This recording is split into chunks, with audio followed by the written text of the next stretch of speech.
Our fans really want to be a raider. We see the feedback, we see the amazing cosplay our fans do, so we really wanted to provide them something that they really want, and we think that they're really going to enjoy it. When you enter Nuka World, there's a sort of settlement where the raiders are, but they don't have the whole park.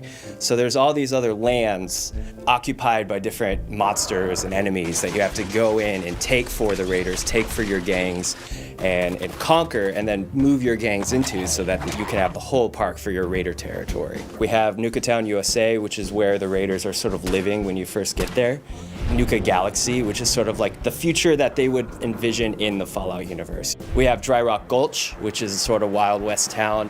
We have Safari Adventure, which is like the zoo. The bottling plant, which is called the World of Refreshment, is sort of like a tour of the bottling plant. We also have Kitty Kingdom, which is where all the kitty rides are. When you arrive there, you're put into position of being what we call the overboss, which is sort of the ruler of all these gangs. We're giving players the chance to sort of be the bad guy, to sort of be the guy raiding through the Commonwealth and taking what they want. We don't necessarily make you the absolute most evil raider. You can actually be we jokingly call a kind-hearted raider, if there is such a thing. People hear raider, they think you're going to do wholesale slaughter.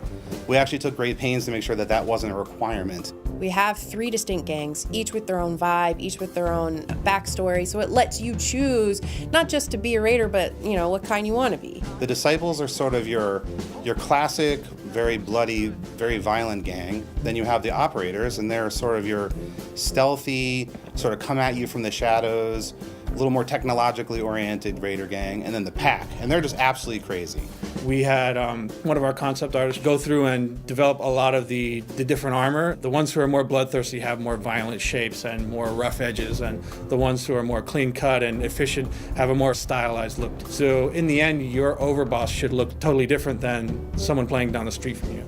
We do have a nice new gun set in there that still has a raider vibe, the handmade assault rifle. Then on top of that, we have really fun new weapons like the paddle ball, which has a whole bunch of different attachment or mods that you can add. Spikes, you can have shocks, fire, and you can eventually use the weaponized Nuka-Cola to make it sort of like a nitroglycerin paddle ball and pop people's heads. Then we have the acid soaker, where you just hose people down with this toxic acid that melts them. The thirst zapper, which is the weapon that you saw in the Nuka Girls pinup posters, that you get early on in the add-on. You can mod that as you discover the secrets of how they've weaponized Nuka-Cola and turn that into a really devastating weapon. I'd say that this is a great capper on the whole experience in Fallout 4. So as far as working on a project of this duration, I think this was a nice way of saying like, hey, it's time for a vacation now. You're going to this amusement park, but you're also taking a break from saving people and rescuing settlements to sort of let your hair out. We've had a wonderful time making this add-on, and we really think that everyone will enjoy it, and we can't wait till you get your hands on it.